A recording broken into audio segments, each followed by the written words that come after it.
Thanos को पहली Avengers के एंड में टीज किया गया, फिर उसकी हल्की हल्की झलक दिखाई गई, जिसके बाद वो फुल एक्शन में आया इन्फिनिटी वॉर में। पर सोच के देखो कि इन्फिनिटी वॉर से पहले अगर थैनोस को एंटमैन से लड़वा कर हरवा दिया जाता तो क्या हमें इन्फिनिटी वॉर और एंड गेम वाला माहौल मिलता? आप समझ रहे हो कि मैं कहां जा रहा हूं। थैनोस एक ऐसा विलन था जिसने पूरे मार्वल सिनेमैटिक यूनिवर्स को चैलेंज किया था, और उसके बाद इकलौता विलन जो मार्वल के सुपर सोल्जर से लेकर थॉर जैसे गॉड को चैलेंज कर सके वो था कैंग द कॉन्करर, एक मल्टीवर्सल विलन जिसको बस एक बेहतर राइटिंग की जरूरत थी। एक ऐसा कैरेक्टर जो कि बाय डिफॉल्ट तो ह्यूमन है, पर उसके पास टोनी के जैसा इनोवेटिव दिमाग, थॉर के जैसी गॉड लाइक पावर्स, और मोस्ट इंपॉर्टेंटली उसने उस चीज पर जीत पा ली है जिस पर कोई जीत नहीं पा सकता, यानी कि समय। वही समय जिसको संभालने के लिए फिलहाल हमारा लोकी एड़ी चोटी का जोर लगा रहा है, पर हम सभी जानते हैं कि वो इसमें फेल होगा, क्योंकि तभी तो एवेंजर्स डूम्सडे और सीक्रेट वॉर्स होगा। लेकिन आज हम लोकी या डॉक्टर डूम की नहीं बल्कि उस कैरेक्टर की बात करेंगे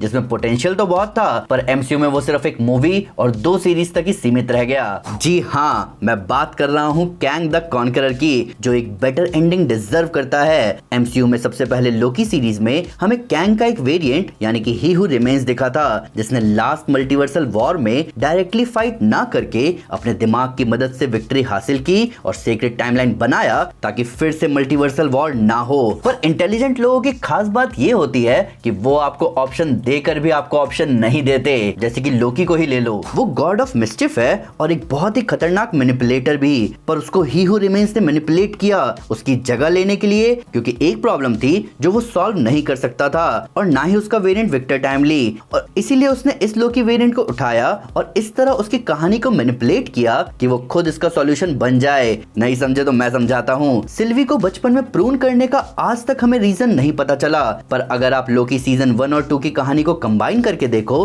तो सिल्वी को ढूंढने और बचाने की चाह ने लोकी को उसके करीब पहुंचाया और इस कदर पावरफुल बनाया कि वो खुद उस मशीन की जगह लेकर नए टाइमलाइंस को लाइफ दे, क्योंकि सिल्वी सबको मौका देना चाहती थी। हाँ, मोबियस, B-15 और ओबी भी उसके नए फैमिली का हिस्सा थे, पर किसने उसका ये रास्ता बुना? एक कैंग के वेरिएंट ने, जो कि वापस आता अगर एवेंजर्स कैंग डायनेस्टी बनती। इसका दूसरा वेरिएंट हमें Antman the Wasp Quantumania movie में देखने को मिलता है, जहां हमें फाइनली कॉन्करर मोड में कैंग दिखता है, जो कि ही हू रिमेन्स के जैसे शांति से नहीं बल्कि रूथलेसली अपने मोटिव को अचीव करने में बिलीव करते हुए दिखता है। ये इतना रूथलेस था कि इसके बाकी वेरिएंट्स तक इससे डरते थे और उन सब ने मिलकर इसको क्वांटम रियल में कैद कर दिया था। और इतना ही नहीं, जब तक उसके मरने की खबर नहीं आई तब तक इन लोगों ने अपना मिशन यानी कि मल्टीवर्स पर कब्जा करने की ओर कदम नहीं बढ़ाया। अब इसको ऑरा बोले या खौफ, ये आप डिसाइड करो। मुझे बाकी कैंग वेरिएंट्स जैसे रामा टट, स्कारलेट सेंचुरियन और इमॉर्टस के मोटिव को समझना है, जो कि अभी भी मिस्ट्री है। एक ऐसी मिस्ट्री जो कि ये भी एक्सप्लेन कर सकती थी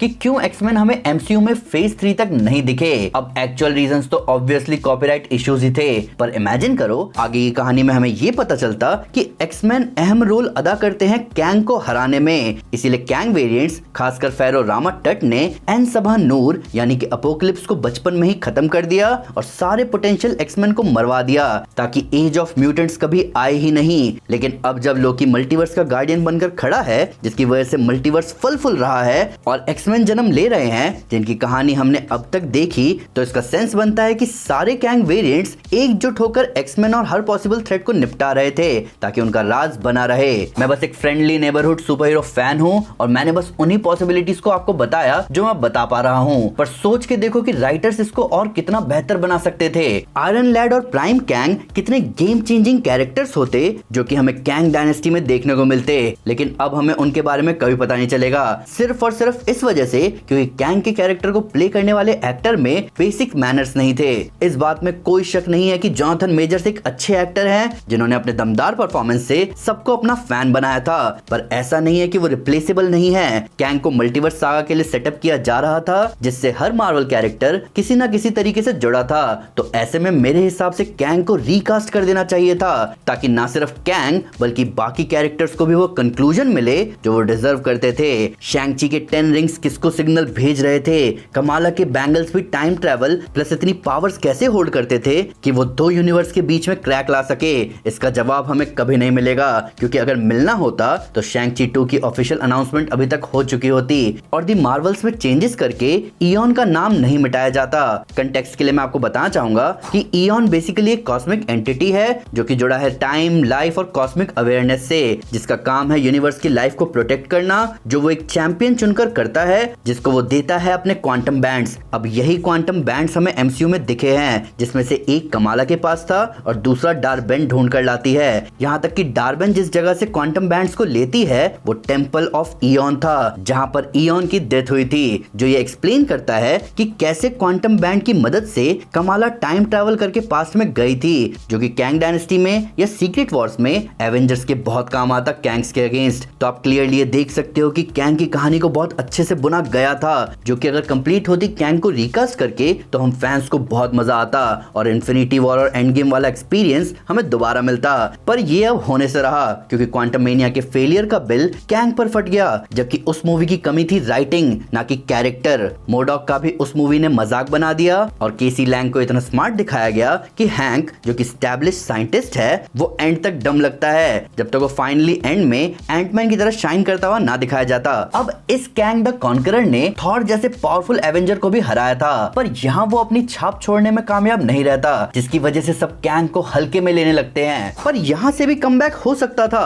अगर कैंग डायनेस्टी हमारे सामने आती, जिसमें यही कैंग एंटमैन को उसकी जगह दिखाता, उसकी बेटी या जेनेट को मारकर, जिससे पता चलता कि ये कैंग कितना रूथलेस है। इससे भी ज्यादा बवाल तब लगता जब ये कैंग अपने अटैक से टाइमलाइन को शैटर करता, जैसे कि हमें इस ग्लिम्स में दिखता, जिसको लोकी चाह कर भी नहीं रोक पाता, ये बताते हुए कि कैंग कितना बड़ा मॉन्स्टर और थ्रेट है। तो हमें ऐसा भी दिखाया जा सकता था कि लोकी बैक एंड में कुछ स्ट्रिंग्स खींच के एवेंजर्स की एक सीक्रेट टीम बनाता, जिनको वो अलग अलग मिशन पे भेजता सीक्रेट वॉर्स में, क्योंकि कैंग एक ऐसा विलन नहीं है जिसको आप थैनोस के जैसे सामने से लड़कर हरा दो या मार दो। वो टाइम ट्रैवल करने वाला ऐसा विलन है जिसको टाइम के हर एक प्रोमिनेंट मोड पर मात देनी होगी, वो भी एक साथ, ताकि एवेंजर्स के जीतने के चांसेस बने। और ये बिल्कुल हमें अपने एज पर रखता, ठीक वैसे ही जैसे इन्फिनिटी वॉर में अलग अलग टीम बनकर सब थैनोस को रोकने में लगे हुए थे। फर्क सिर्फ इतना होता कि इस बार सारी टीम अलग अलग कैंग के वेरिएंट से लड़ते, ताकि वो प्राइम कैंग को वीक कर सके और अंत में उसका सामना ये लोग एकजुट होकर कर सकते। मुझे तो लगता है कि सीक्रेट वॉर्स का टाइटल देना असली में एक डायवर्जन था, जहां हम कॉमिक्स के सीक्रेट वॉर्स में अपने सवालों के जवाब ढूंढते, जबकि यहाँ सीक्रेट वॉर्स का मतलब होता सीक्रेटली कैंग के अलग अलग वेरिएंट्स को अलग अलग टाइम पर एक साथ हमला करके ऑफ गार्ड पकड़ना। ये चीज शायद हमें डॉक्टर डूम के साथ भी होती दिख सकती है, क्योंकि अभी तक जो मल्टीवर्सल वॉर की प्रॉब्लम है वो सॉल्व नहीं हुई है, इसीलिए इनकर्जन हो रहे हैं, जिसको सॉर्ट डॉक्टर डूम करेंगे डूम्सडे करवा कर। पर मैं अभी भी चाहूंगा कि डूम्सडे में डॉक्टर डूम को डायरेक्ट दिखाने से अच्छा होगा कि कैंग वर्सेस डूम दिखाया जाए, जहां ये रिवील हो कि इन सब के पीछे का मास्टरमाइंड डॉक्टर डूम शुरू से था। एक टाइम ट्रैवलर को आउटस्मार्ट करना इस लेवल पर कि वो टाइम ट्रैवल करके भी आपको ना हरा सके, एस्टैब्लिश करेगा डॉक्टर डूम की लेगेसी को। हाँ, वहां अगर कुछ डायलॉग आ जाए डॉक्टर डूम की तरफ से कैंग के एप्रिसिएशन में, ताकि उसको भी वो रिस्पेक्ट मिले जो वो डिजर्व करता है, तो इससे हम फैंस को भी अच्छा लगेगा, क्योंकि चाहे कॉमिक्स हो या एनिमेटेड सीरीज हो, हम बचपन से कैंग को एक ऐसे थ्रेट के रूप में देखते आए हैं जो एवेंजर्स के हैवी हिटर्स जैसे थॉर और हल्क से लेकर टोनी जैसे स्मार्टेस्ट बंदे को भी आउटस्मार्ट कर चुका है। एनिमेटेड शोज में मार्वल वालों ने कैंग को दिखाने के लिए कभी एक एपिसोड यूज नहीं किया, ये बताते हुए कि वो कितना कम्प्लेक्स विलन है, जिसको दिखाने के लिए 2 एपिसोड तो मिनिमम लगेंगे ही। और आपको पता है ना, 2 एपिसोड्स हमेशा से मेन बॉस जैसे कैरेक्टर्स को दिया गया है एनिमेटेड शोज में। कैंग के कैरेक्टर की डेप्थ, उसकी इमोशनल कन्फ्लिक्ट और उसकी मल्टीवर्सल जर्नी को और डेप्थ में एक्सप्लोर करना चाहिए था, कि थैनोस को भी अगर डायरेक्ट एंटमैन या एंटमैन जैसे किसी सुपर हीरो से लड़ते हुए दिखाया जाता और वो वहां हार जाता, तो उसके साथ भी ऐसा ही होता। कैंग को भी थैनोस की तरह अगर धीरे धीरे टीज किया जाता तो आज कहानी कुछ और होती। तो अगर फ्यूचर में कभी कैंग को वापस लाने की बात हुई तो वो डेफिनेटली एक लार्जर देन लाइफ विलन बन सकता है, जो कि पूरे एमसीयू को चैलेंज करेगा। पर बढ़िया बात यह है कि तब तक के लिए हमारे पास रॉबर्ट डाउनी जूनियर का डॉक्टर डूम तो है ही। मैंने अभी अपनी एक वीडियो में ये भी बताया है कि डॉक्टर डूम टोनी स्टार्क जैसा क्यों दिखता है, तो उसे देखना मत भूलना। वीडियो अच्छी लगी तो लाइक जरूर करें और चैनल को सब्सक्राइब करना ना भूलें। Thank you guys, this is Aman Sinha and you are super super. Piece.